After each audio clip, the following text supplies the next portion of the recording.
Florida treasure hunter Mel Fisher shouldn't have made the discovery of a lifetime. After all, he was just a middle-aged man, chasing a childhood dream, hunting for ghosts on the ocean floor. Instead of a real job, he spent his days sifting sand and scoping the seabed, looking for something that hadn't been seen since a few years after those pilgrims landed at Plymouth Rock. It would take a miracle to find what Fisher was looking for, but then life sometimes has a way of writing a script that even Hollywood can't fathom. The odds were against him.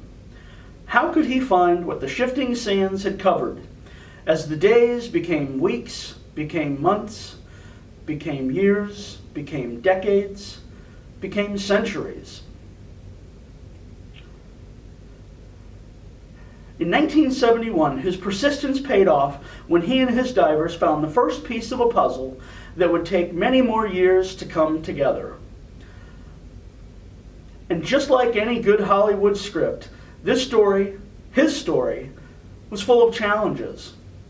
As debt and doubt mounted and tragedy visited the Fisher family, the search continued. But the Nuestra Senora de Atocha would not stay captive to its watery grave. The Atocha was an almirante, meaning it was the last ship in the fleet, and as such served in a defensive position. But its role wasn't merely for firepower. Like the other 27 ships in the Tierra Firma fleet that year, it too was laden with treasure. And they were carrying a lot of treasure. The silver haul in the South American mines was particularly robust during 1622, and it took 2 months for the loot to be loaded for the trip from the New World to Spain. That meant the ships departed 6 weeks later than normal, a delay that would prove costly and deadly.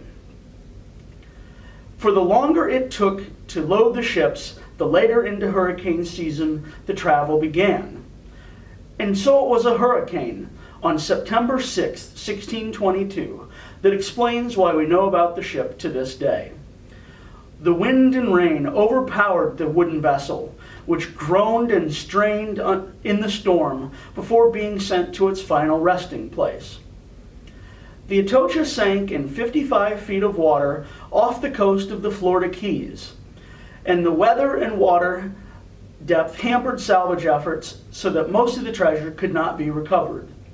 That is, until the intrepid Fisher came along.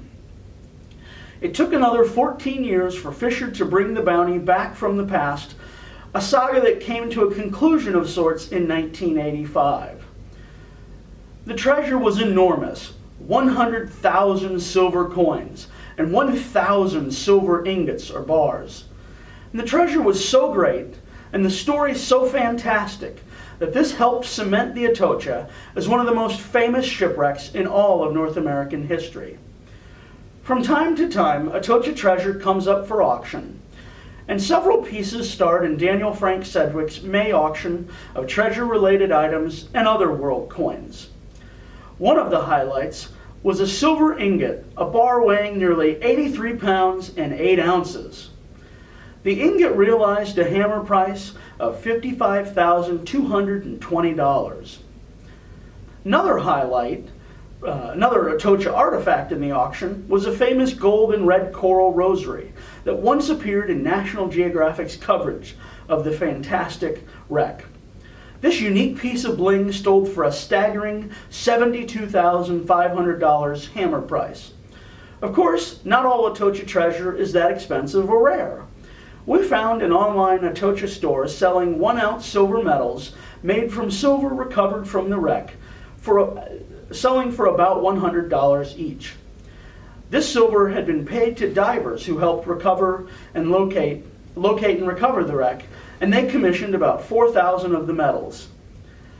The market for shipwreck treasure reaches far beyond numismatic circles, as people who have grown up hearing stories of swashbuckling pirates and plundering treasure are drawn to the romance of the era. And as long as there's a market for this material, you can bet that Coin World will share it with you. For all the coin news, follow us on Twitter, find us at Facebook, visit us at coinworld.com, and of course, check in print in your mailbox For Coin World, with the Monday Morning Brief, I'm Jeff Stark. Happy collecting.